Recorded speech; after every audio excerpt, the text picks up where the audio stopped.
Hello friends, कैसे हैं आप सब। एकदम मस्त। पढ़ाई लिखाई अच्छे से चल रही है। बहुत अच्छे।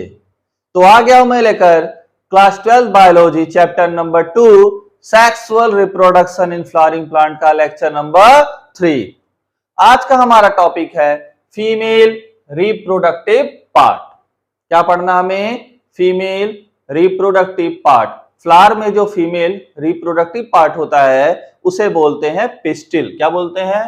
पिस्टिल या फिर गाइनोसियम। तो उसके बारे में आज डिटेल स्टडी करना हमें इस लेक्चर में। नाउ जो फर्स्ट पॉइंट है that is monocarpellary and multi carpellary. Carpel means भी पिस्टिल ही होता है। मोनो मींस एक carpel, multi means many carpel. तो अगर गाइनोसियम में एक पिस्टिल हो या एक कार्पेल हो तो उसे बोलेंगे मोनोकार्पेलरी। और अगर गाइनोसियम में एक से ज्यादा पिस्टिल या कार्पेल हो तो बोलेंगे मल्टी कार्पेलरी। क्लियर है? Monocarpellary, multi carpellary. मोनोकार्पेलरी में एक पिस्टिल, मल्टी कार्पेलरी में more than one pistil. No, अगर मल्टी कार्पेलरी कंडीशन है तो इसमें दो फॉर्म होंगे। First one is syncarpous and next one is apocarpous. अब एक से ज्यादा कार्पेल है तो हो सकता है आपस में फ्यूज्ड हो, आपस में ज्वाइंट हो या एक दूसरे से फ्री हो। तो अगर पिस्टिल फ्यूज होगा, जैसे ये, इसमें क्या है, सारे पिस्टिल क्या आपस में फ्यूज्ड हैं, इनके स्टिग्मा आपस में क्या है, फ्यूज्ड है। तो हम इसको बोलेंगे सिनकार्पस कंडीशन। क्या बोलेंगे? Syncarpous means fused pistil. Pistil आपस में जुड़े हुए रहेंगे। This is the structure of syncarpous. Example पेपेवर।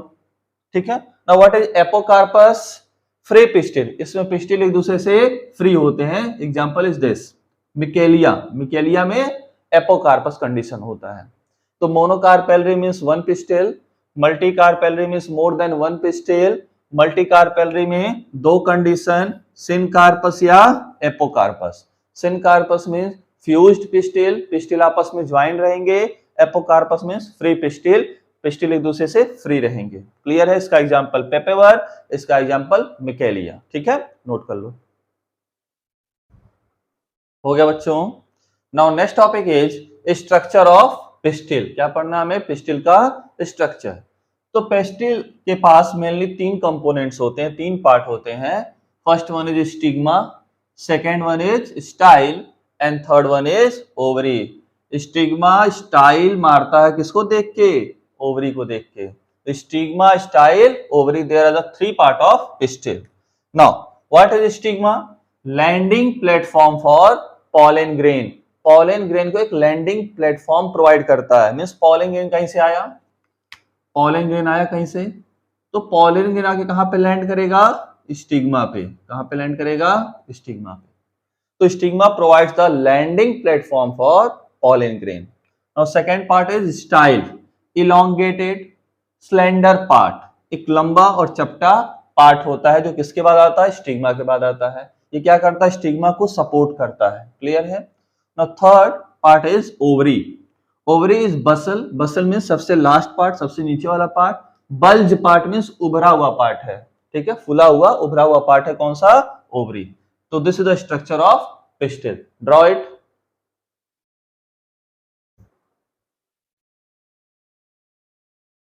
Now अगर ओवरी को मैग्नीफाई करके देखा जाए तो ओवरी का स्ट्रक्चर कुछ ऐसा दिखेगा।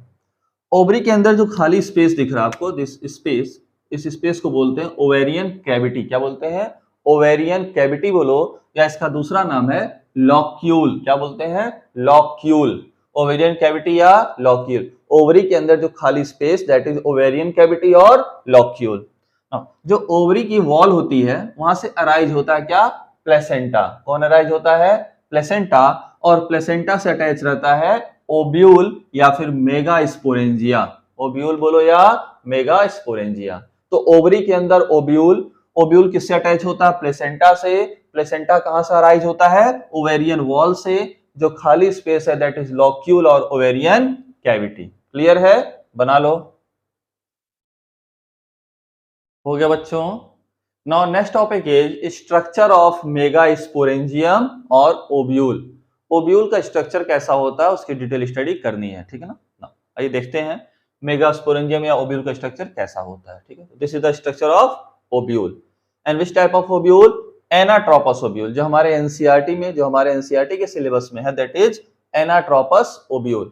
तो this is the structure of anatropous ovule, आपके एनसीईआरटी बुक में भी दिया है, मैं उसको एक्सप्लेन करने जा रहा हूं, ठीक है ना। तो सबसे पहला जो पार्ट है इसमें, that is integument. Integument means covering. तो इसमें दो इंटेगुमेंट होते हैं, outer integument and inner integument. दो इंटेगुमेंट कौन कौन से, आउटर और इनर। किसी किसी ओव्यूल में एक इंटेगुमेंट भी हो सकता है, जरूरी नहीं कि दो इंटेगुमेंट ही हो, एक इंटेगुमेंट भी हो सकता है। तो outer integument and inner integument, they are protecting layer, their function is to protect and cover nucellus. क्या करते हैं, न्यूसिलस को प्रोटेक्ट करते हैं और कवर करते हैं, ठीक है। Now this is placenta. Ovule ovary के वॉल से जहां अटैच होता है तो एक स्ट्रक्चर के थ्रू अटैच होता है, that structure is known as placenta. उस स्ट्रक्चर को क्या बोलते हैं, प्लेसेंटा बोलते हैं। नाउ प्लेसेंटा के बाद अगला स्ट्रक्चर है funicle. This area is known as funicle. What is funicle, attach ovule with placenta, जो इस ओव्यूल को प्लेसेंटा से अटैच कराता है। इसके बाद ये पूरा स्ट्रक्चर ओव्यूल का, ये प्लेसेंटा, तो ओव्यूल को प्लेसेंटा से अटैच कौन कराता है, this region is called funicle, attach ovule with placenta. Clear है। नाउ फ्यूनिकल के बाद आएगा hilum. Next structure is hilum, this is hilum. What is hilum, region where, hilum क्या है, region where ovule fuses with funicle. Ovule जाके funicle से जहां fuse होगा उस एरिया को बोलेंगे हम hilum. Region where ovule fuses with funicle, hence called junction between ovule and funicle. Ovule, this is ovule and this is funicle. तो ovule और फ्यूनिकल के बीच का जो जंक्शन है, जो कनेक्टिंग पॉइंट है, उसे क्या बोलते हैं, हाइलम। क्या बोलते हैं, hilum. And this is outer integument, this is inner integument. तो हमारे चार पार्ट कंप्लीट हो गए, outer integument, inner integument, funicle, hilum and this is placenta, this is placenta. Now इसके बाद जहां पे इंटेगुमेंट नहीं है, दैट इज माइक्रोपाइल। जहां पे इंटेगुमेंट नहीं है, दैट इज माइक्रोपाइल। तो माइक्रोपाइल का किसे बोलते हैं, जहां पे इंटेगुमेंट एब्सेंट है, this region is called micropyle. ये रीजन किसका है, माइक्रोपाइल रीजन है, ठीक है। Now next part is nucellus. तो जब इंटेगुमेंट के अंदर आएंगे तो हमें मास ऑफ सेल मिलेगा, सेल का कलेक्शन मिलेगा, उसे हम बोलते हैं nucellus. This region is called nucellus. क्या बोलते हैं इसको हम, न्यूसिलस बोलते हैं। This is nucellus, mass of cell and have abundant food reserve. इसके पास बहुत ही ज्यादा फूड मटेरियल रिजर्व में रहता है और एक कलेक्शन ऑफ सेल है। न्यूसिलस में एक स्ट्रक्चर पाया जाता है, दैट इज एम्ब्रियो सैक। ये क्या हमारा, एम्ब्रियो सैक। क्लियर है। तो ओव्यूल का ये पार्ट हो गया सारा। नाउ दिस एंड या बसल पार्ट, सबसे नीचे वाला पार्ट कहलाता है चलेजल पोल। क्या बोलते हैं, chalazal pole, this is basal part of ovule. तो इतने स्ट्रक्चर थे किसके, ओव्यूल या मेगास्पोरेंजियम के, ठीक है। अच्छे से समझ में आया, तो इसको अच्छे से बना लो, सारे पार्ट्स लिख लो, उसके बाद आप एक बार एनसीईआरटी से भी रीड कर लेना, ओके, नोट करो। हो गया, अच्छी बात है। चलो now next topic is megasporogenesis. हमने जब मेल रिप्रोडक्टिव पार्ट की बात की थी तो हमने पढ़ा था माइक्रोस्पोरोजेनेसिस, और वहां पढ़ा था फॉर्मेशन ऑफ पॉलन ग्रेन, और वहां पे हमारा मेल गैमेटोफाइट कौन था, पॉलन ग्रेन। याद रखना, male gametophyte pollen grain and female gametophyte embryo sac. तो यहां हम पढ़ेंगे formation of embryo sac. Embryo sac का फॉर्मेशन कैसे हो रहा है, तो by the process of megasporogenesis. Formation of megaspore, किसका फॉर्मेशन, मेगास्पोर का, फ्रॉम मेगास्पोर मदर सेल। किससे, मेगास्पोर मदर सेल से किसका फॉर्मेशन, मेगास्पोर का फॉर्मेशन कहलाता है मेगास्पोरोजेनेसिस। फिर उस मेगास्पोर से क्या बनेगा, एम्ब्रियो सैक बनेगा। क्लियर। आइए तो सबसे पहले ओव्यूल के स्ट्रक्चर को देखें। तो this is micropylar and this is chalazal and.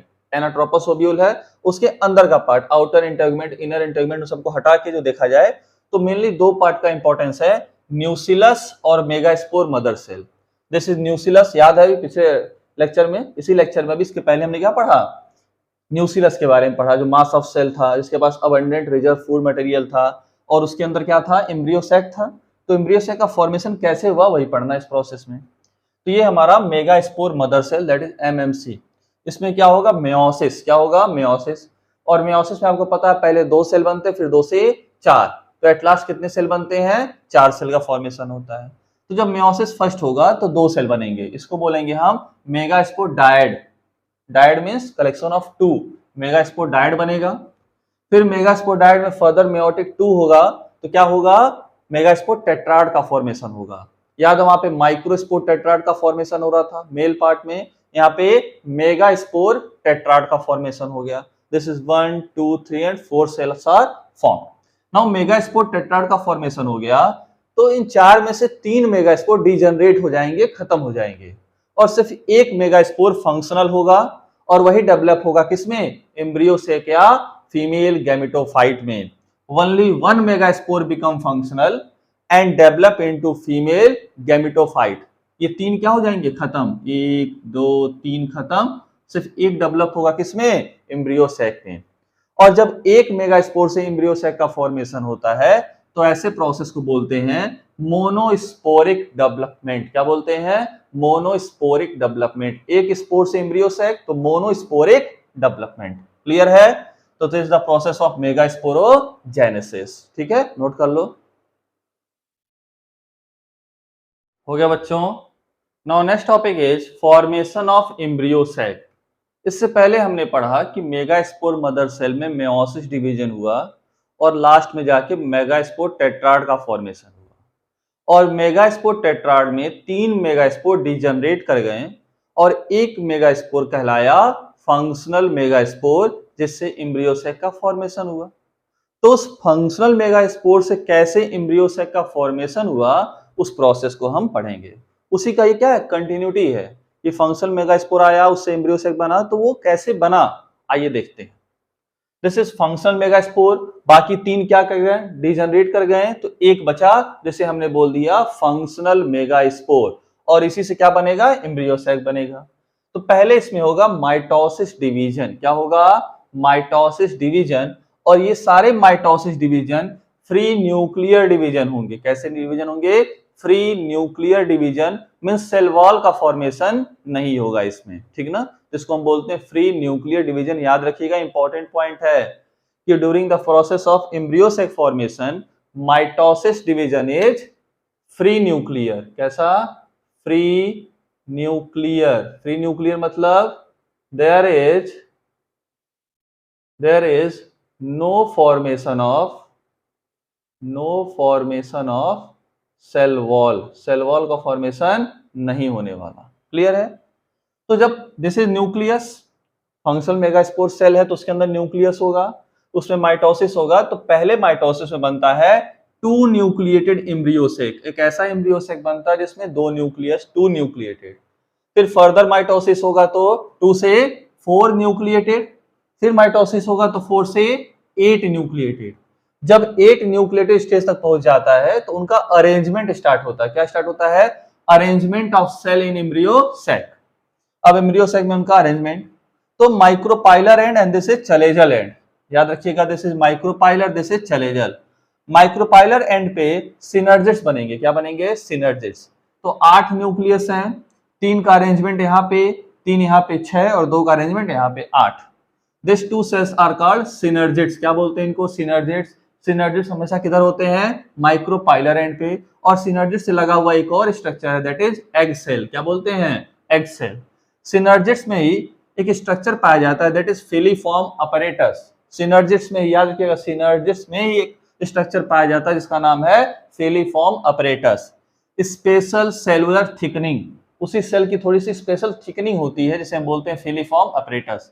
इसका काम क्या होता है? जब पॉलन ग्रेन आएगा स्टिग्मा पे तो पॉलन ट्यूब जर्मिनेट होगा और पॉलन ट्यूब स्टाइल से होते हुए ओवरी में एंटर करेगा, ओवरी से ओव्यूल में, वहां पे एम्ब्रियो सैक में उसे जाना है।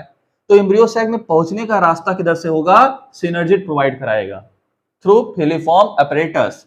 तो फिलीफॉर्म अपैरेटस क्या करता है? Present at micropylar and. कहां पे होता है? माइक्रोपाइलर एंड पे।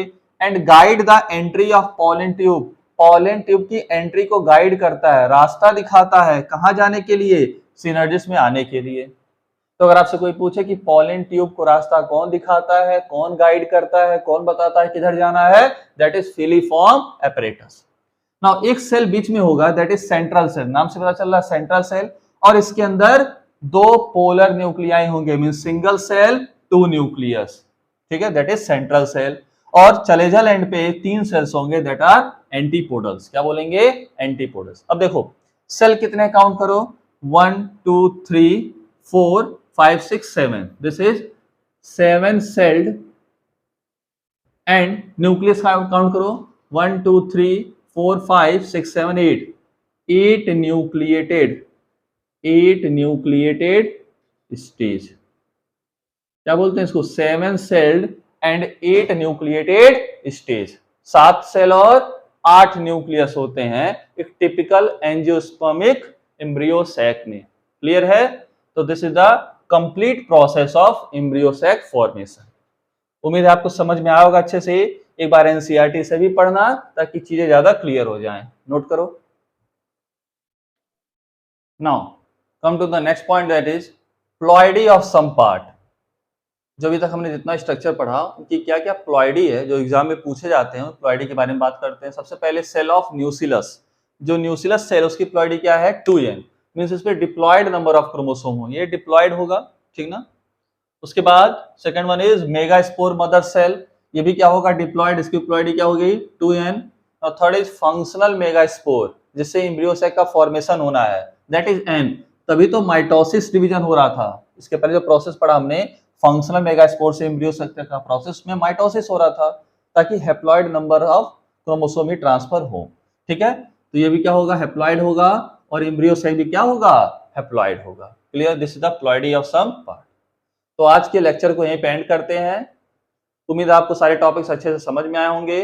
तो अच्छे से पढ़ाई करते रहो, प्रॉपर नोट्स बनाते रहो और हमारे इस चैनल को ज्यादा से ज्यादा शेयर करो, सब्सक्राइब करवाओ और लाइक करना ना भूलो। Thank you very much.